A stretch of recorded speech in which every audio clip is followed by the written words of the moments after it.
What's up, everyone? I figured I'd take a little time out of my day and answer some questions because I get a lot of them. And keep them coming. It means the world to me. The YouTube interaction, the comments, the likes, the shares, the love is not unnoticed. So I want to take a little time to sit down with all of you and just, let you know what you want to know, How many times can I say no? I grew up in Steamboat Springs, Colorado, the northwest corner of Colorado. Colorado is a perfect rectangle, and if this is west, we're in the northwest corner up here. It's really hard to describe. It's very something storybook-esque. It's this little town nestled in the Yampa Valley. All these mountains around you and groves of aspen trees and all the little houses. It was idyllic. Idyllic. Yeah, so I grew up in Steamboat Springs, Colorado, also known as Ski Town, USA. Steamboat has sent more Olympians to the Olympics than any other town in the world. You might want to check the world part, definitely in America, but I'm pretty sure the world. I'm just going to say the world because I'm not proud of Steamboat Springs, Colorado.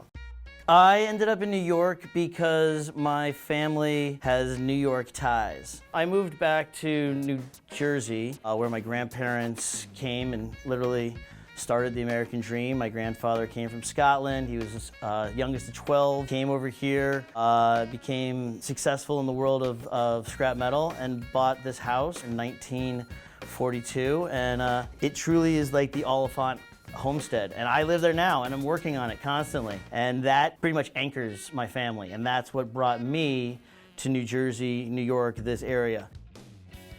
I started as an editor, like the lowest man on the totem pole at a really awesome post house. That was back in the days of tape. I was in charge of ingesting it all into the Avid. I was an editor and I realized with this personality, I got to get out of the dark editing room. Much love to all editors. I love you. I couldn't do what you do. I decided to spread my wings, went to the School of Film and Television in New York and just started auditioning for everything.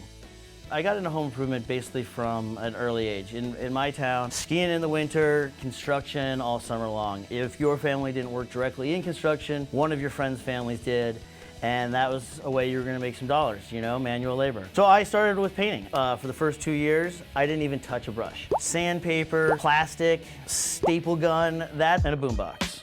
Really what got its like hooks in me was set building. That's when I really started to work with tools and like transition, like making a living room come to life or a forest come to life on a stage. There's a common misconception that my house is like this jewel. It must be awesome to go to your house. Everything is done, finished, not a thing on the punch list. That is the farthest thing from the truth. My house is literally like being held together by dental floss and super glue, and a little chewing gum. No, it's not that bad, but I always put, my house last. I always get questions on how do you get on George? Social media is huge. I get a lot of DMs on Instagram. I get a lot of messages on Facebook. I forward those on to my producers. We have a casting page. You can also go to the George Rescue website and you can submit your story there. We find contractors in all sorts of different places. We always like to use local people. We feel that they're more connected to the community and to the story, helping one of their own. Sometimes we have contractors who come back and do it every year. Sometimes we have a contractor or a designer who does it every other year. It's really what they can do because these are all working professionals as well. We say, listen, we're helping these people. We want to do the best job we possibly can. They deserve our help. Can you come along for the ride and provide the materials that we need? People ask me all the time, I want to be on George Rescue. When are you going to come rescue me? I tell them, you don't want me coming to your house. Because yes, we come and do great things for people that really need it. But if I'm coming and knocking on your door, most likely things aren't that great. And I don't think you would want that. I don't think any of the people that we rescue would say, I'm so glad George Rescue came. I'd much rather have this than my ability to walk or my kid not being sick. Any day they would trade the George Rescue experience to not be in that situation. So be careful what you wish for, but if you do need our help, hit us up because we're real and we do what we can to make your lives better. George the Rescue is not a YouTube show. It airs on YouTube, but is actually an NBC show. It airs on NBC across the country.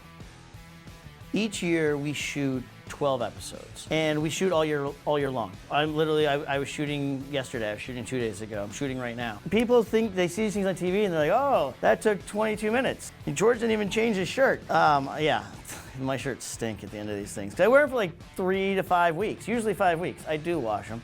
And sometimes I have 2, sometimes. 5 weeks is how long it usually takes, because construction is not fast, and if you're gonna do it right, if you're gonna get in there and do it, and at least if I'm gonna get in there and I'm gonna do it, if there's gonna be George the Rescue on the job site, it's gonna be done right, and that's gonna take time.